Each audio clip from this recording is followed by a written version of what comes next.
This is a victim impact statement by Jeremy Vine for the court in the trial of Alex Belfield, convicted of stalking me. There's no doubt in my mind that if this court had not stopped Belfield, someone would have died.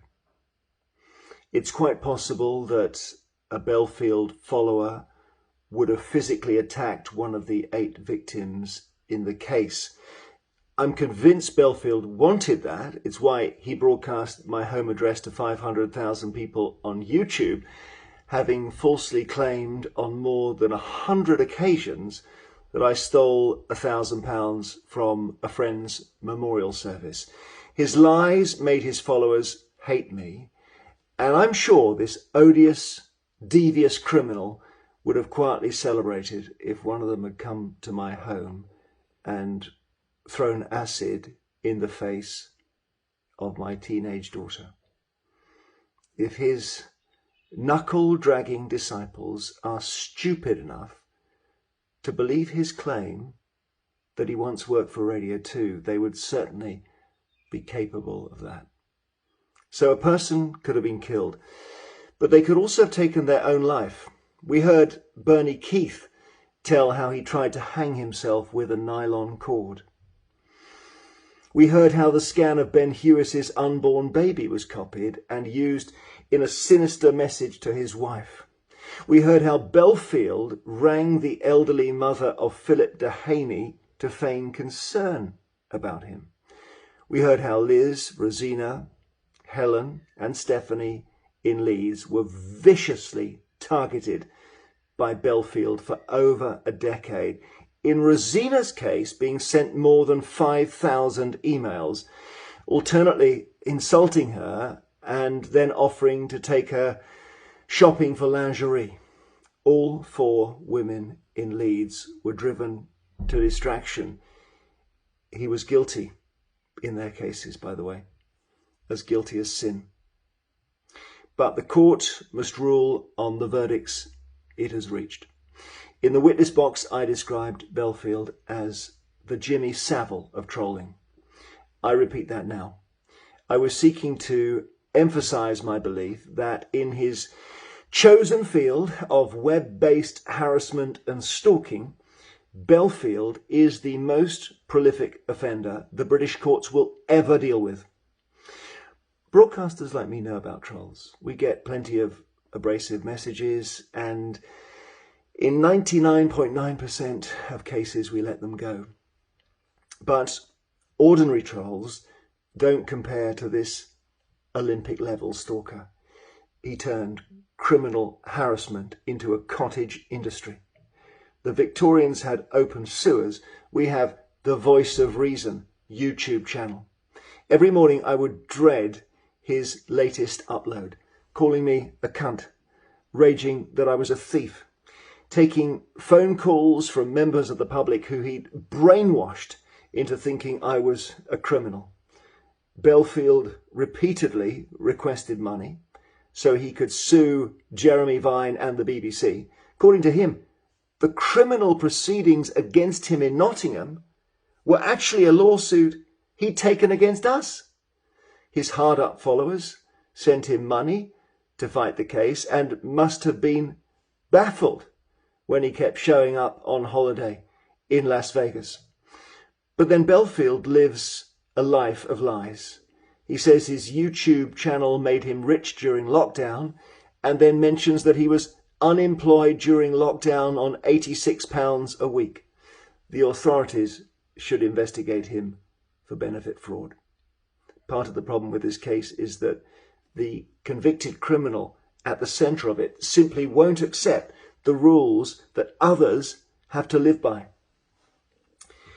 When eventually Belfield came to court, he had no lawyer and did not even call a single defence witness. So much for his invitation to send, quotes, send money so we can have our day in court.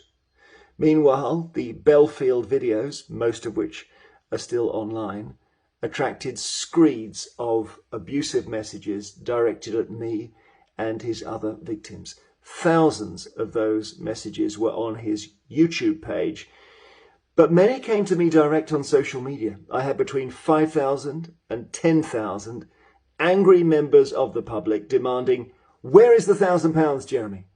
In reality, I had contributed to the John Myers Memorial Service, not taken money from it, but I never wanted to say that. Instead, I took the abuse and waited for the police and the courts to act. And in that respect, I would commend DC Janet Percival and all her colleagues at Notts Police for their exemplary work on behalf of the victims. Her diligence and determination were tempered by kindness to those who had suffered. She is a credit to the police force, and I will always be grateful. Belfield knew what he was doing, and he had no shame. The man needs locking up. A suspended sentence is not punishment. The 8 victims have seen his lack of remorse here in court. We've seen his disrespect for us and for the whole process. Before the trial, Belfield broadcast childish videos praising the judge by name, a naked attempt to ingratiate himself. In court, he smirked through our evidence, clucking and chuckling like Stephen King's clown. While cross-examining me, he asked the question, "Do you know what the definition of a cunt is?" He kept the entire court waiting when the verdict was set to be delivered, apparently sitting in Greg's without a care in the world. He finally wandered in, wearing an untucked Bermuda shirt and stained canvas shorts. The lurid shirt alone showed his narcissism, arrogance, and utter contempt for the work the jury have done. All of this increased the impact on the victims. Without jail, there's no punishment. Without jail, he will start up again tomorrow. Punishment is relevant to victim impact. Without proper punishment, we are all made victims a second time. Belfield did one other thing in this trial which should be noted. His first action was to lie to the judge. He told Mr. Justice Saini he was a journalist, but throughout his career he has publicly stated, "I am not a journalist." The deception led the judge to allow Belfield to broadcast video reports of his own trial. Belfield put those nightly reports behind a paywall. I watched them with disgust. When, in criminal justice history, has a defendant ever been allowed to report on his own trial? Those so-called reports were just a way of freshly targeting his victims. He read out our evidence using subtle changes of tone and glaring omissions to undermine us.